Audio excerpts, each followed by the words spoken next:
Hi, I'm Kitty Felde. We are counting down to Book Club for Kids' 10th anniversary by revisiting our top 10 episodes from the past decade. This week it's number 8, an episode we aired back during the pandemic in 2020. It's Angie Thomas's tale of fame and family on the come up. Give a listen. It's the book club for kids. The book club for kids. It's the book club for kids. It's the book club for kids podcast. Hi, I'm Kitty Felde. Today it's a book for older kids, On the Come Up by Angie Thomas. Our main character is Bree, an aspiring rap star. Our readers from West Education Campus in Washington, D.C. say Bree herself gets a bad rap from people. You know, a lot of people label her as a hoodlum, but I don't think I would label her as a hoodlum. She maybe looks bottled up, but she has something underneath her, which is what we uncovered in the book. Bree lives in a tough neighborhood. I live on the east side of the garden, where the houses are nicer, the homeowners are older, and the gunshots aren't as frequent. The Maple Grove projects are a 15-minute walk away on the west side, or as Grandma calls it, that old rough side. That's our celebrity reader, actress Tallie Johnson. Our writer Angie Thomas answers questions from our readers and has some words of advice to would-be writers. If you write, congratulations, you're a writer. If you can tell stories, you're good enough. This is the Book Club for Kids, the show where kids talk about books. We'll tell you how you can be on the show a little later on, but first, let's meet our readers. Hello, my name is Alexis. Hi, my name is Danae. And my name is Heaven. We are 8th graders at West Education Campus in Washington, D.C. Okay, well, let's start off with talking about the book itself. Who wants to tell me what it's about?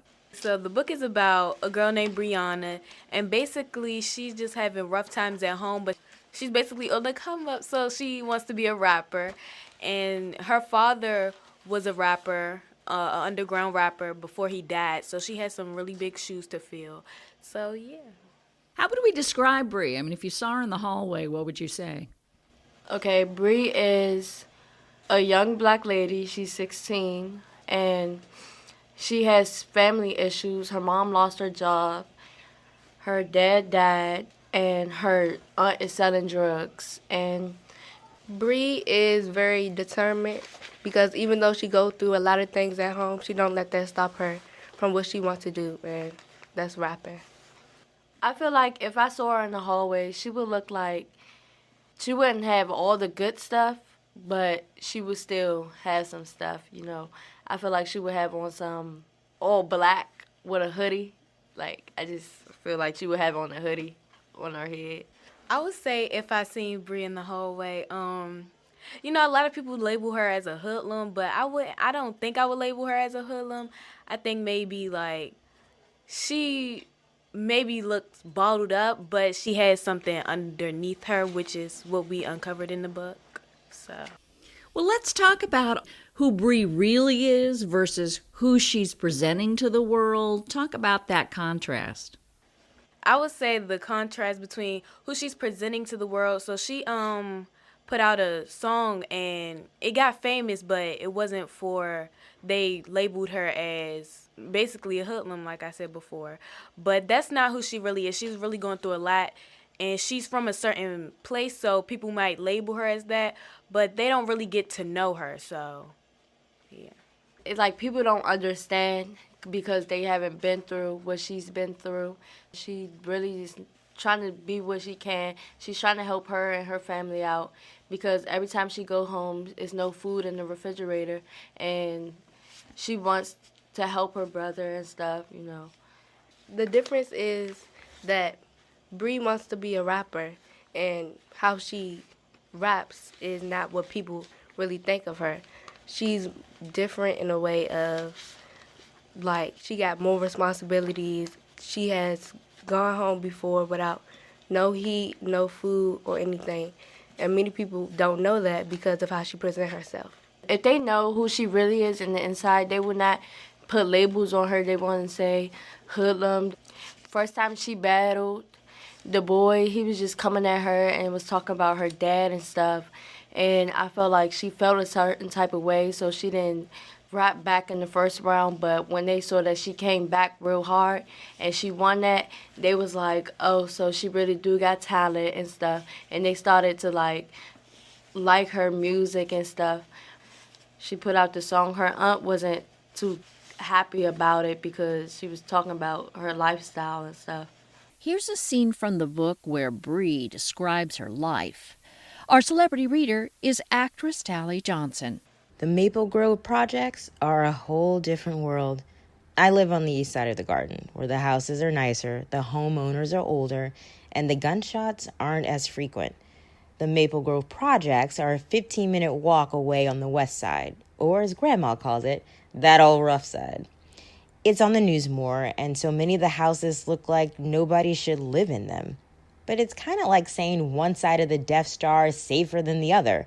It's still the Death Star. At Maple Grove, 6 3-story buildings sit close enough to the freeway that Aunt Pooh says they used to go on the rooftops and throw rocks at the cars. Badasses. There was a 7th building, but it burned down a few years ago. And instead of rebuilding it, the state tore it down. Now there's a grassy field in its place where kids go to play. The playground is for junkies.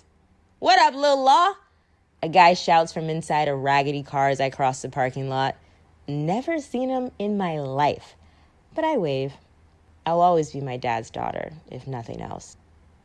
He should be here. Maybe if he was, I wouldn't be wondering how we're going to make it since Jay doesn't have a job.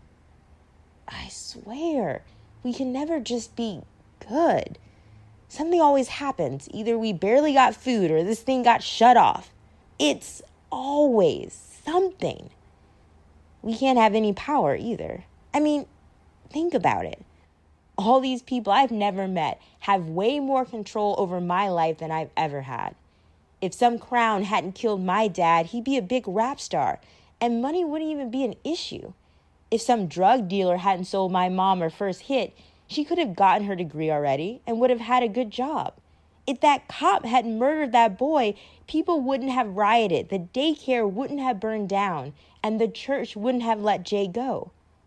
All these folks I've never met became gods over my life. Now I gotta take that power back.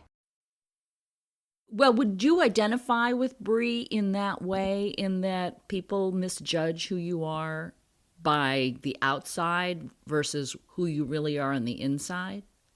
I would say yes, it's different because I see myself as like goofy and stuff, but like I don't know why, but so, like if I'm walking in the hall, someone says like I always look sad, but I don't think so.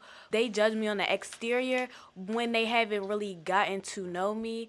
So people see the outside of you and they're like, oh, I know her. Like, I don't want to be her friend, or I want to be her friend. She's pretty, or something like that. But they don't really get to know you. Like, you could be really pretty, but you're a horrible person.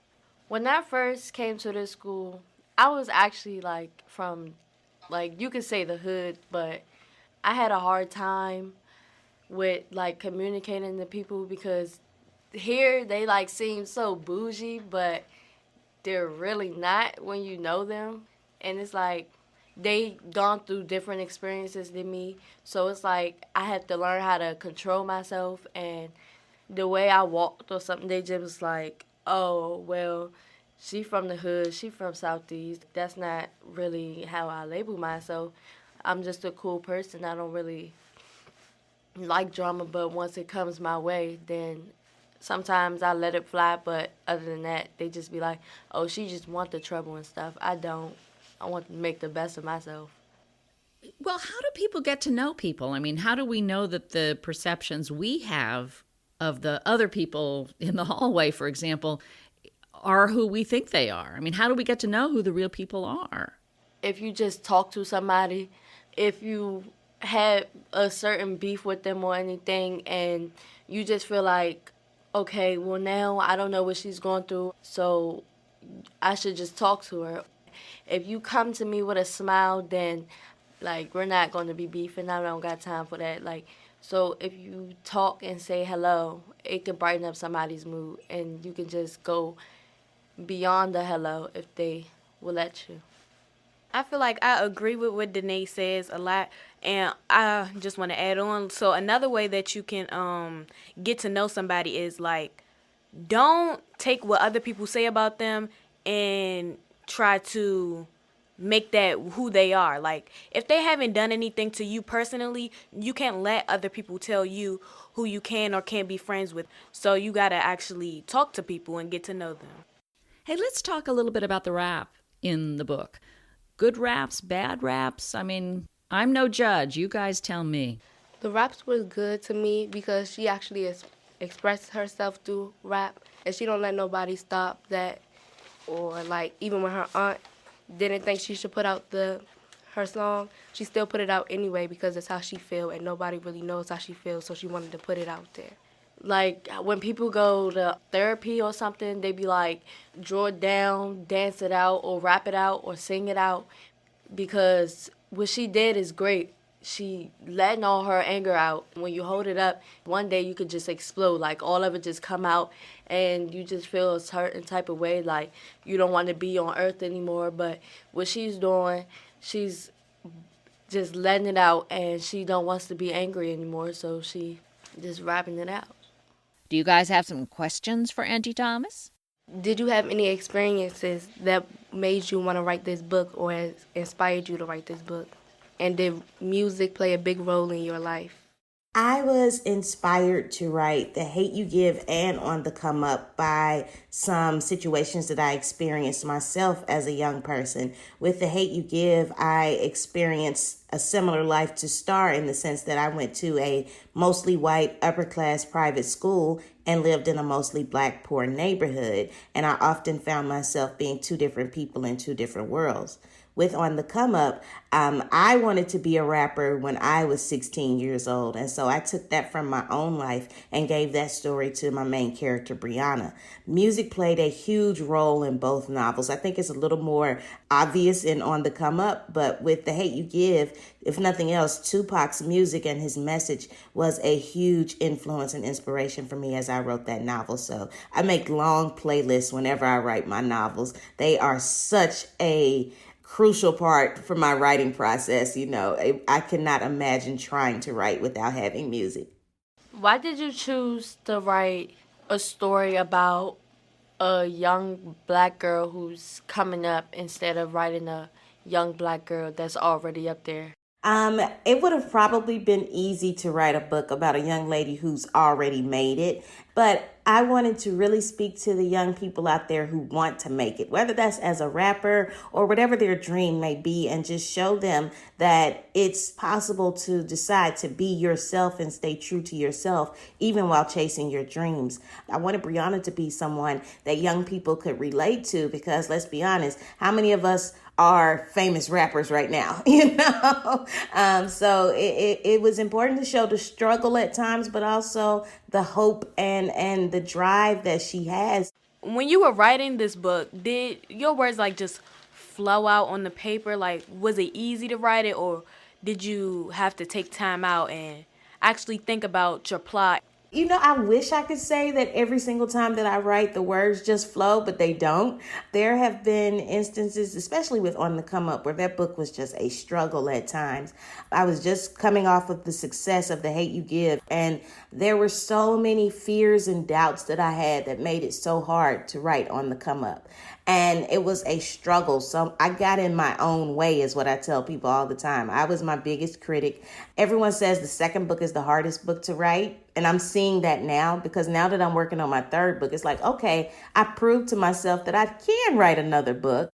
What keeps you motivated and what keeps you writing? A lot of things help me keep going. One is my desire to tell stories. I could not imagine not being a storyteller. It's one of those things where I would probably lose my mind if I didn't tell stories. It's just a part of me. Another thing that keeps me going is knowing that so many young people love my books and my words and my stories, and that it in some ways can help change their lives. I've had so many young people say that my books are the first books that they've read from beginning to end, or they're the first books where they've seen themselves in. And that's a huge inspiration for me. And 3, knowing that I hopefully am inspiring a new generation of young writers. I have to admit, I've I was terrified to become a writer. What I wish someone would have told me back then, and what I want to tell young people now especially, is that if you write, congratulations, you're a writer. If you can tell stories, you're good enough. The main thing is telling stories and telling them well. And to tell them well, what do you need to do? You need to practice and you need to study. And how do you practice writing? You write. How do you study writing? You read. It goes hand in hand. So don't let yourself get in the way. The thing you're afraid to do is probably the thing you need to do. Do you think people have an attitude about rap? Some people, they think rap is the devil music and stuff, but it's not the devil's music. It comes from your heart. Some people, they let out their heart in their music, and they're helping other people who may be going through the same situations as them. They're helping them in their music. So I feel like that kind of music should not be having an attitude towards. So yeah. Some people don't actually know the meaning behind some of the lyrics, so they might have an attitude or feel like it's unnecessary. But like Heaven said, it's some actual good songs that have meanings and can help other people with problems. Do any of you guys write any rap lyrics? Have you? I do write lyrics because sometimes when I do get bored and I start to like write stuff, I just start to rap it out. Even when I'm like doing a test or something, I don't know. But like if the book is like really boring, I try to like jazz it up and like rap it out. I don't know. So yeah. You know, you gotta be lit. Talk to me about the relationship between rap and poetry. Where's the connection? Where's it different? I feel like rap and poetry are the same thing because it has a deeper meaning than what it sounds like. And it helps people understand or make them more confident in themselves. Rap and poetry is similar, but I would say poetry is when like you talk it out and you show all your emotions. And rap is more like you just expressing yourself on a beat. So I understand you have a podcast. Tell me about it, would you? Okay, so our podcast was to basically inform children of color about their background because the textbooks, the history textbooks, they don't teach us about our background and how we were kings and queens. So we just wanted to let those children know that they are loved and they are wanted. And also for many other children that aren't of color as well, that they can learn about our history as well. We will include a link to that podcast on our website, which is bookclubforkids.org. All right, I think it's time, you guys. I have to ask the hardest question on planet Earth, which is, what is your favorite book and why? My favorite book is, well, it's a series. It's called the Bluford series. But my favorite book out of the series, I would say, is Lost and Found. It's about a girl who basically her dad hasn't been there in, I think they said 15 years. I like the series because I feel like it's relatable and it's interesting. Like, I'm the type of person, like, if I don't get into it like on the first couple of pages, I'm not going to read it because I don't like to skip through stuff. So I got into the first couple of pages and she has so many responsibilities. She still goes to school. Like, and she has a lot of stuff going on, so I feel like it's relatable. It's called The Day Tajon Got Shot, and it's about this boy who got shot from a police officer, and it gives different perspectives on, like, Tajon, his friends, the cop's children, and I just like how it don't focus on one perspective and listens to everybody and what they have to say. My favorite book is called When We Collided. It was about this girl and this boy. What makes me like the book is that the problems that they had, they solved it, and the bond that they shared was really great. Yeah, it made me cry at the end. What about you, Angie Thomas? Got a favorite book? My favorite book, it goes back to when I was a kid. It was my favorite book then, and it still is. And it's a book called Roll of Thunder, Hear My Cry by Mildred D. Taylor. I first read that book when I was about 9 years old, and it was the first time I read a book about a black girl in Mississippi. And that really did something for me because I was not used to seeing that in a book. And if nothing else, it showed me that, wow, Black girls in Mississippi can have stories about them as well. And I was so just in awe of the character of Cassie. She was really this little hero. She was a superhero in her own right. So I was inspired by Cassie's family when I wrote Star's family in The Hate You Give. I even got Star's father's name from Roll of Thunder, Hear My Cry. Cassie describes her mom as being a disrupting maverick, and that felt so fitting as a name for Star's father, Maverick. We'll have a list of everybody's favorite book at our website, bookclubforkids.org. In fact, we have lots and lots and lots of book suggestions to help you find the perfect ebook or audiobook to download now from your public library during this time when schools are closed. And did you know that if you want to be on the Book Club for Kids, you can do it from your living room? All you need is your smartphone. Record yourself on the voice memo app, telling us your first name, the city where you live, the name of your favorite book, and why you love it. And then email the file to us at kitty@bookclubforkids.org. That's KITTY at bookclubforkids.org. Or you can just click the Put Me on the Show button at our website, bookclubforkids.org, for more information. And teachers, by the way, we are collecting recommendations from students around the world, and we would love to hear from your homebound kids on the show. Thanks this week to producer Ilse Setziel. Brandon Baker composed our theme. Emma Steinkellner designed our logo. And thanks to our writer, Angie Thomas, this week, and our celebrity reader, Tallie Johnson. And thanks to our readers from West Education Campus in Washington, D.C., Danae, Alexis, and Heaven, and their teacher, Nyla Austin. This episode is funded in part by the Jack Kent Cooke Foundation, dedicated to advancing the education of exceptionally promising students who have financial need. We have a free newsletter for teachers, parents, and librarians with free learning resources you can use at home and tips about how to turn kids into lifelong readers. You can sign up at the website, bookclubforkids.org. And that's also where you can find curriculum free of charge for a number of the episodes. And if you are looking for a terrific mystery podcast you can listen to as a family, check out the Fina Mendoza Mysteries. It's a family story set on Capitol Hill. And we just released a brand new bonus episode that takes you backstage during the taping of the show. I'm Kitty Felde. Thanks again for listening.